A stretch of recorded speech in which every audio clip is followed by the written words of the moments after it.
Hello, Fusion Core dancing machines. We're back. It's Day 9 Daily, number 549, where we learn to be a better gamer. And you know what? My headphones snuck their way onto my head again. Let me remove that. Woo! I'm not gonna lie, I like talking without headphones on, because then I can hear myself talk, as opposed to having those headphones on where it's like, they're really soundproof, they're really good at blocking out everything, so then I feel the urge to yell, because I can't hear myself. And I figure, why yell at you? You can hear me. Hi, how are you? Part 2, we're going to be looking at the continuation of this game. Specifically, BeastyQT has gotten himself into a not-so-good spot at the start of the game. He suffered ling damage, muta damage. We're going to see how this composition that emphasizes bio and mines, how he's going to position all that, how he's going to utilize that force to pull himself back into the game.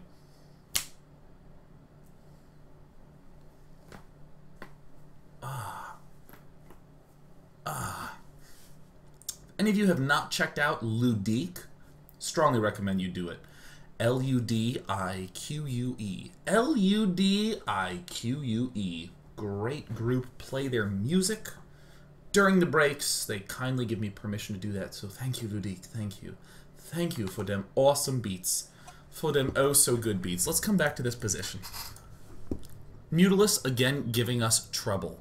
I will note right off the bat that soon enough we're going to see the transition for the Zerg player back into ling+infestor.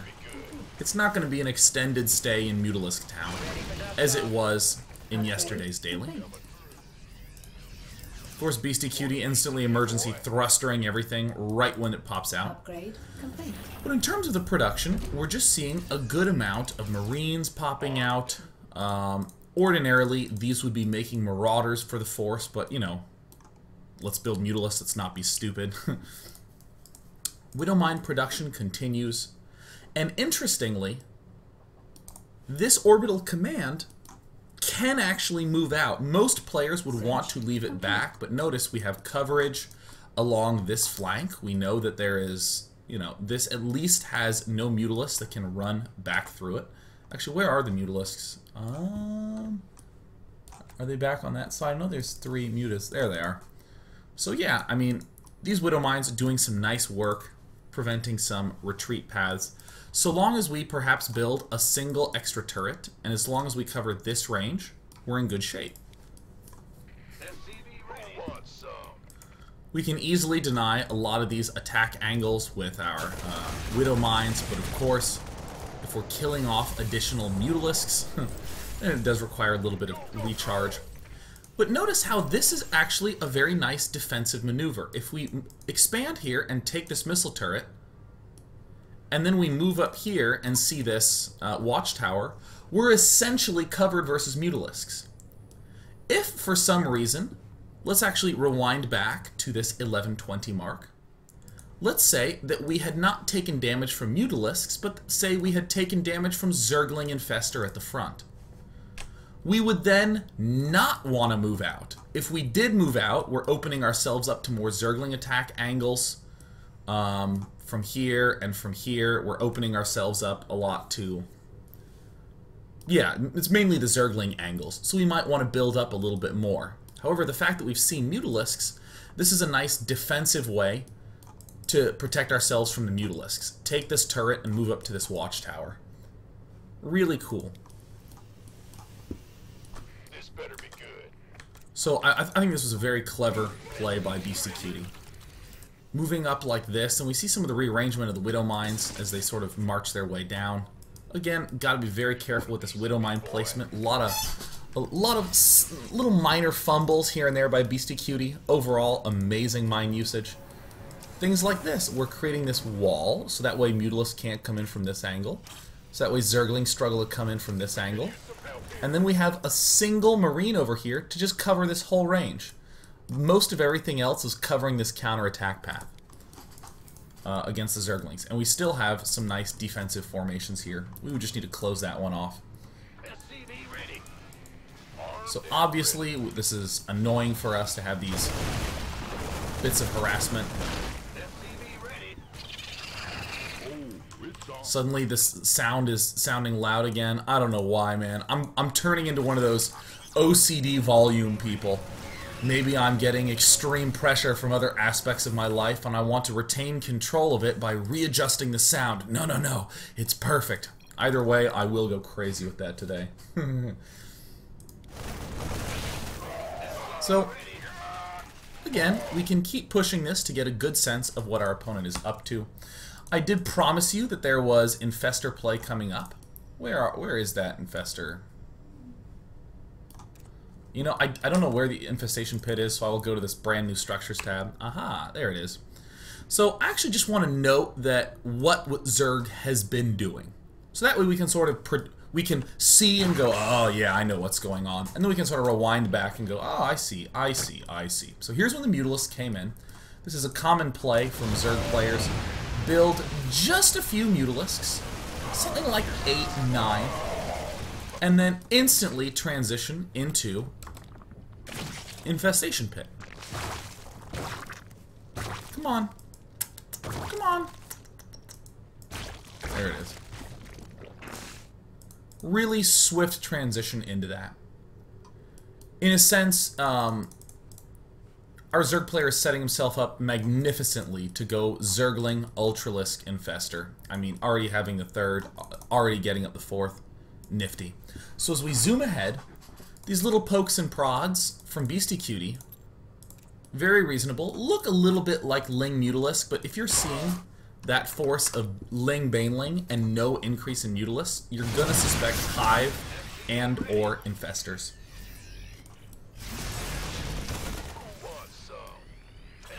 So, cool. Again, just a standard defensive procedure. We'll note briefly as we head back over to this graph of, you know, the key times. The Zerg powering period is basically wrapping up. As we hit 14 minutes, we can see this explicitly by just going, oh yeah, look at that, 84 drones, all the tech structures done, macro hash, fourth base done and saturated. All that we can see. So now we are saying, oh, well, probably up until 17 minutes, he's not going to have any hive tech. So a second follow-up push right in this period is really key. I'm going to go through that a little bit more slowly because I think that this is a subtle yet critical point. As we've said 1,000,001 times, I've said so many times in so many dailies, here are the two vulnerable periods for Zerg. While he's trying to power up and build drones, and while he's going for hive but doesn't have that hive tech. We can plan on an attack early, or we can do a bomber style of play, and we can plan on doing an attack in this window. In this game, this is an example of us intending on going for an attack here, but then getting delayed. And we have to then say, ah, I can now do delayed pushes later on. In BeastyQT's position, in other words, he's going, ah, damn, he messed with me hardcore early on. Well, fortunately, I'm still planning on doing a push at 15, 16 minutes. Quite an essential bit of information to consider. Now, again, this series was cast by Husky. The full series, this was the first game, and he obsessed over this, so I'm going to as well. This is the benefit of Widow Mines. Even if we're playing defensively, we can do these simple lures.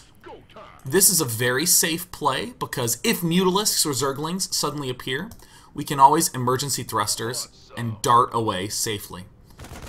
But as the Widow Mine pops up, I'll just note, units lost tab. It's a lot killed. There was 30 killed there. Cool. So Zergs will now have to tread lightly.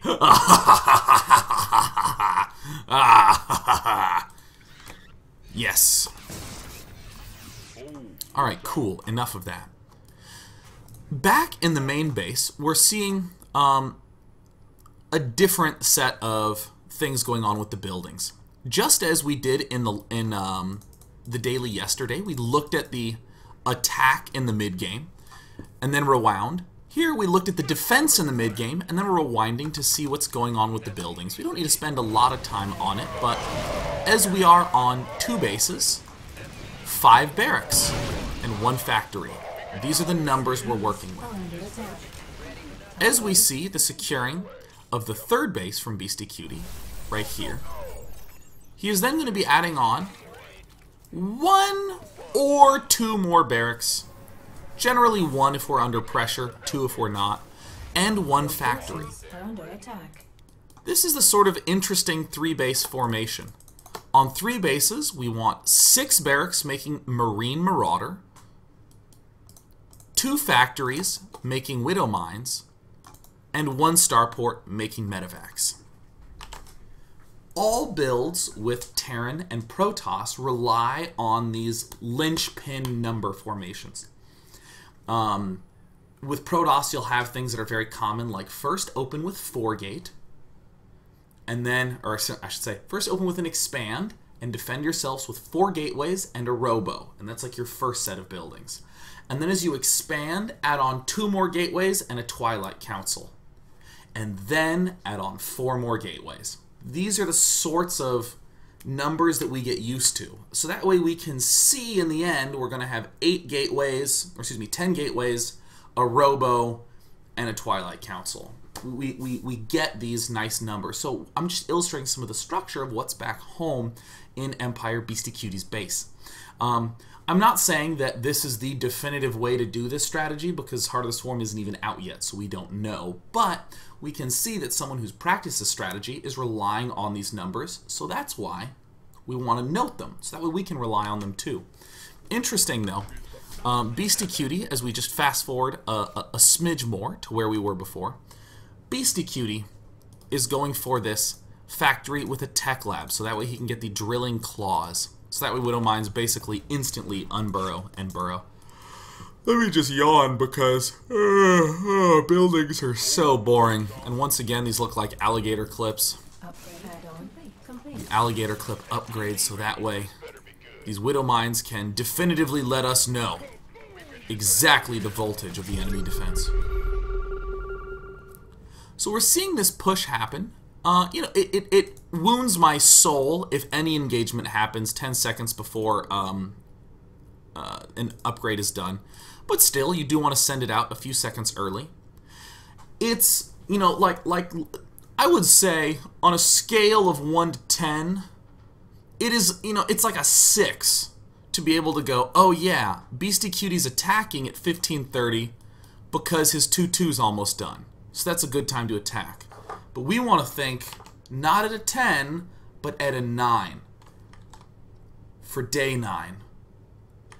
We want to think at a 9. Why is this specifically a good timing? Because returning to the definitive graph of how Taran versus Zerg works uncontested in all the world, we see that this is a period of time where the Zerg has infestors and lings to defend himself and yet no hive tech. As we go to the checkout that everyone can, that's exactly what we see. Zerglings, Banelings. An Ultralisk Cavern is done, but that doesn't mean that he has hive tech available, right? The Ultralisks still need another full minute to build. Where's the thing? Yeah, there it is. 55 seconds. A minute for those Ultralisks to pop out. And chitinous plating is 2 minutes. His hive tech is not available. He has started the structures, but the Ultralisks and the Broodlords are not out yet. So 15:30, that's thinking on a level of 9. Not 10. 10 sucks. I don't even know why I even go all the way to 10. If someone says, how's your day doing? If I say a 9, I'm having an amazing day. If I say 10, then I'm probably having a terrible day. Probably really strung out, and I just don't want to talk to you.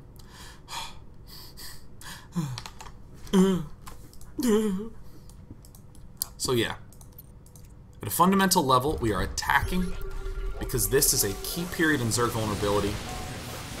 God forbid he engages us before our armor upgrade is done, so kindly Zerg pulls back and lets those 2-2 finish. How wonderful. You see how we're attacking up here? There is a base right here, as we can, you know, just see right there. But But we're attacking up this way because we have this expansion here behind us. And of course, sensor tower up, just good defensive techniques. Building this command center to the right, a little risky because this is a counterattack path. Would generally want to be building the command center more like here. Or even just right here next to this. And we're seeing this leapfrogging forward with Widow Mines. These ones at the front burrowing, while these ones at the back are already burrowed, leading with Marauders to help us absorb this damage. Ultralisk's not out yet. Not out at all, so it looks like we may have a snipe available at this expansion.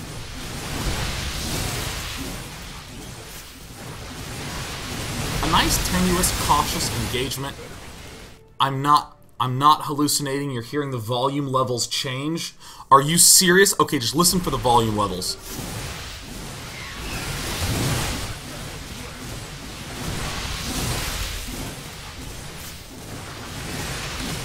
I'm not crazy. I'm not crazy. The volume, I don't know why the volume levels are doing that, right? You hear them, you hear it go up and you go down. Oh my god. Oh, thank god that happened. Oh my god. Oh, thank goodness. Oh, it feels so good. I'm just like Mel Gibson in that conspiracy theory movie. Like, suddenly everything gets validated by the end, and you are Julia Roberts. You have a beautiful smile and flowing red, curly-ish kind of hair, and you're now thinking, oh, not only is he correct, but I want to date him. It's just like that. I'm not crazy. Alright, everyone, I gotta go buy Catcher in the Rye now, just to calm down.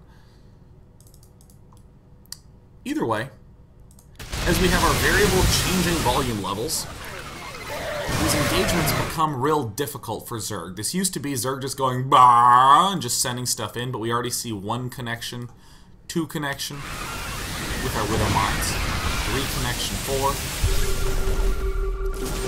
4. A cautious approach while this is going on. Very smart use of this medivac. Just poking around these outskirts, because if this attack starts to slow down, we still have these retreat path mines covering us, and suddenly these drops are going to be our saving grace as time goes on. Some excellent connections, Ultralisk starting to tank, and a clear benefit gained from this. Yeah. We're starting to see the real use of these emergency thrusters as well, that it becomes increasingly difficult and annoying for Zerg to defend these drops.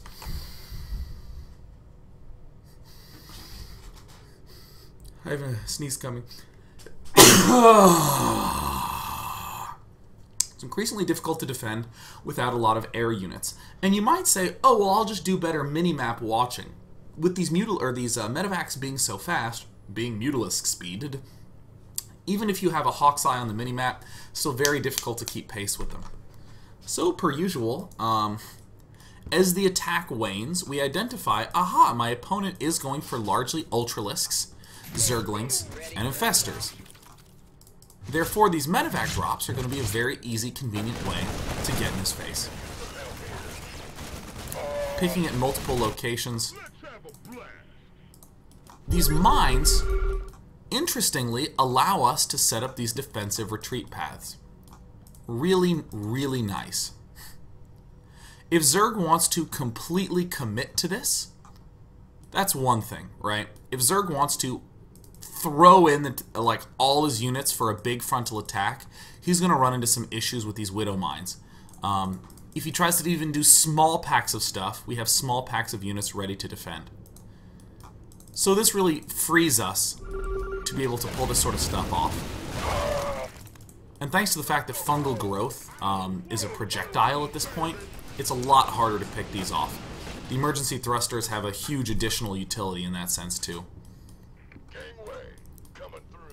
So this to me is interesting, not just from a tactical standpoint, not just from, oh look, we're exploiting the fact that these units aren't really good at dealing with drops, but most importantly, I want to note how these attacks relate to our expansions.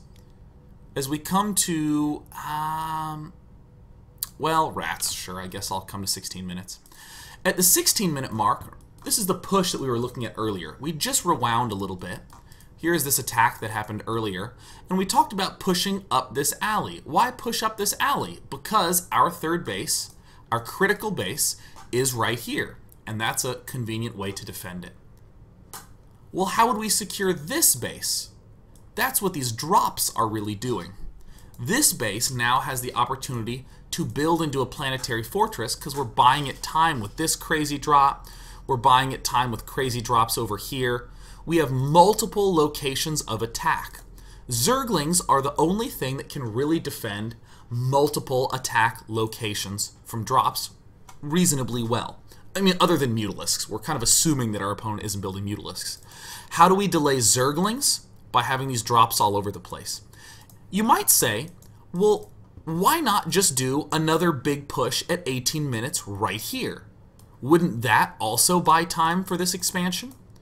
Not necessarily, because the Zerglings, we can take 12 Zerglings and then run along this path and then right down here and try to take out this command center while using Ultralisks and Infestors to defend a direct push at the front. So again, Zerglings are what will screw up this expansion from getting into a planetary. So we want to perform attacks that prevent his Zerglings from dealing with us. Therefore, drops are an excellent utility for getting up a fourth base.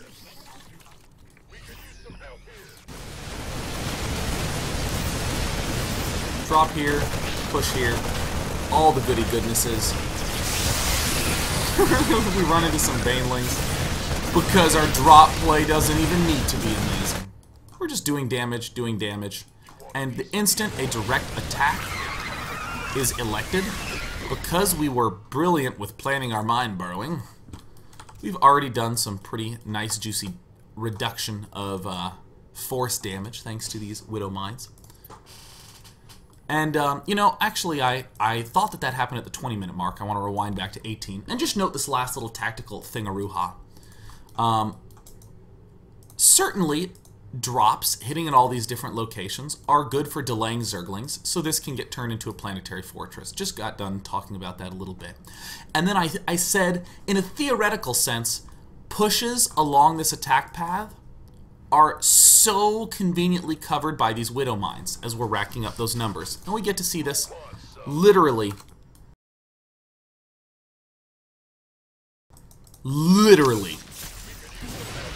BeastyQT builds mines and literally burrows them in a useful fashion. So we have this 1, 2, 3 punch. Here's punch number 1. Here's punch number 2, landing right on some banelings. Are they burrowed? No, they're just up there. And there's prong 3. So we saw this drop. We saw a little bit of this drop. I want to actually focus here. This is just standard defense of a base. And now, as Watermelon, the Zerg player, decides that he wants to perform some kind of counterattack, this is very common. Zerg says, damn it, I'm losing here and I'm losing here. Screw this, I'm just going to go kill the Taran. The mines very conveniently help to reduce these numbers, and if we had any amount of these mines burrowed previously, it would shut down these attacks. Just shut them all on down. Really cool. Really cool. So, I think that is the perfect stopping point. In part 1, we talked a lot about the map and the opening and saw BeastyQT in a not-so-good position.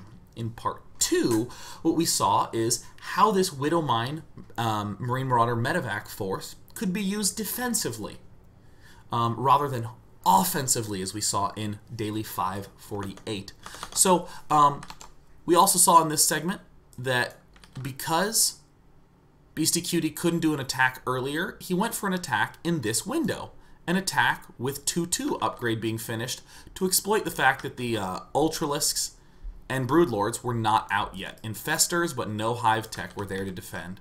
And last but not least, we saw how the nice tactical use of all these drops is all pulling together to mess with a player who's going for the fairly slow Ling Ultra Infestor.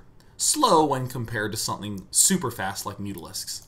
And one of the main reasons we're doing it at this period is because we're buying time for a planetary fortress. When we head into part 3, we're just going to see the wrap-up conclusion of this game as things stop being clearly predictable and we have to do a little more in-game judgment. We're just going to see similar principles that we saw in the previous daily. So we'll be back in 2-3 minutes. Let's fusion core dance in the meantime.